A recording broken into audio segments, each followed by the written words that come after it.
Para alam mo ninyo, pagka kinuha talaga ng Diyos ang buhay mo, kahit bukas, dead bull ka na. At kaya ho tayo nabubuhay sa grasya ho ng Diyos. Takpan mo man yung ilong mo. Buksan mo man yan. Of course, prevention is better than cure. No ha? Pero kapatid, ito gusto kong maintindihan natin lahat. This is not epidemic. Amen? Remember that there is God who controls you. Kaninong buhay kaya yun? Sabihin mo nga sa katabi mo, kontrolado ka ng Diyos. Amen? Diba? Kasi pagka talagang pag kinuha ka ng Panginoon, maraming pwedeng utusan si Lord. Si Alexander the Great, sabi niya, ako na pinakadakilang tao sa balat ng lupa. Narinig yun ng Diyos. Anong ginawa ng Panginoon? Pinadalhan siya ng isang lamok. Nakakagat lang sa kanya. Kaya noon, Ate Tess, Kuya Flo, uso na ang dengue. Alam niyo po ba kung anong kinamatay ni Alexander the Great? It's fever. Hindi sa pakikipagdigma, hindi sa pakikipaglaban, lamok lang ang tinapat sa kanya ng Diyos. Patay si Alexander the Great. Binuro siyang laglag ang kanyang kamay at ang kanyang buong kamay sa kanyang katawan. Doon niya lang naintindihan na walang ibang great kundi si Lord. Palakpakan natin. Hallelujah! Pamalakas sa palakpak sa Panginoon. Kapatid, maglilingkod ka pa sa Diyos. May mararating ka ba?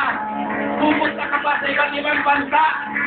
Lilipas ka pa sa magandang bahay. Amen. Yayaman ka pa. Hindi ka pwedeng tapusin ng 8 is 1 in 1. Sabihin mo nga sa sarili mo, cancel! Cancel! Amen? Huh? Yan ba naman yung katabi mo, magsasabi ba naman yan na, oy, hi. Pag nasimhot mo yung hininga ko, hinawaan na. Hindi ho ganun yun ang virus. Amen? Yan po, yung mga lagnat ngayon ay natural lang yan. Alam niyo, pag ang tao pala hindi nilagnat, hindi normal ang tinis. Hindi ka nalalaki. Kaya yung mga nalalagnat, pasalamat kayo, ibig sabihin yan, lalaki pa kayo. Amen ba yun? Nagre-react ang inyong mga good at saka bad bacteria. Tanong nyo yan sa inyong science sister, ha? Alright. Yung good and bad bacteria. Sino dito ang inuubo? Cancel. Cancel. Yan ang sinasabi ko eh. Cancel. Oh, nagpapalaki lang kayo ng boses. Amen? Pag kayo nilalagnat naman, nagpapatangkad lang kayo. Amen ho ba yun? Eh, wala kang dapat ikatakot. Basta ang gawin mo, sumigaw at magpuri sa Diyos. Alam niyo ba, mayroon akong babasahin ngayong gabi bago tayo mag-communion. Itong sabi ng aklat ng Lucas. Anak, buksan mo muna ito, ha? Luke. Yan. Luke chapter 19, verse 40. Kaya ngayong gabi, kailangan basagin natin ang katahimikan natin. Luke chapter 19, verse 40. Tingnan nga natin yan. Kasi ang sabi dito ng Biblia ay ganito. He replied, sabi doon, he replied, if they keep quiet, ulitin ko yan, if they keep quiet, sabi ng Panginoon, no ha, kung ikaw daw, Jess, ay tatahitahimik, no? Ikaw din, isa ka pa rin. Na magtatahitahimik ka, lalo ka na. No, kung pare-parehan kayong tatahimik, sabi mo rin sa katabi mo, ikaw din.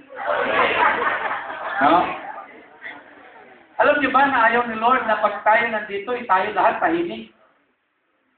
No? Sabi ng Bible, if he replied, sabay-sabay, ready? Go. He replied, if they keep quiet, the stones along the road will burn into tears. Sa Tagalog, ganito ang ibig sabihin niya. Sabi ng Panginoon, kung sila'y tatahimik, ang mga bato sa lansangan ay sisigaw. Kita ninyo yung mga bato?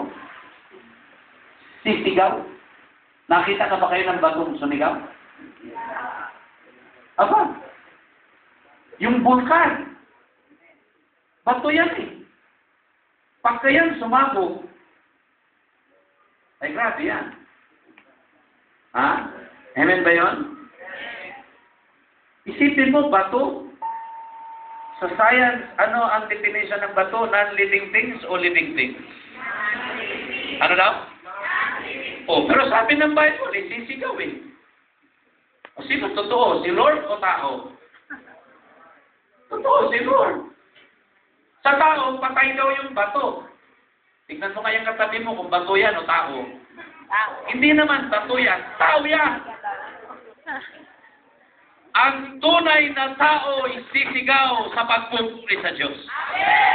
Magpupuri siya sa Panginoon. Amen? Palakpakan natin sila. Tumayo tayo sa sandali.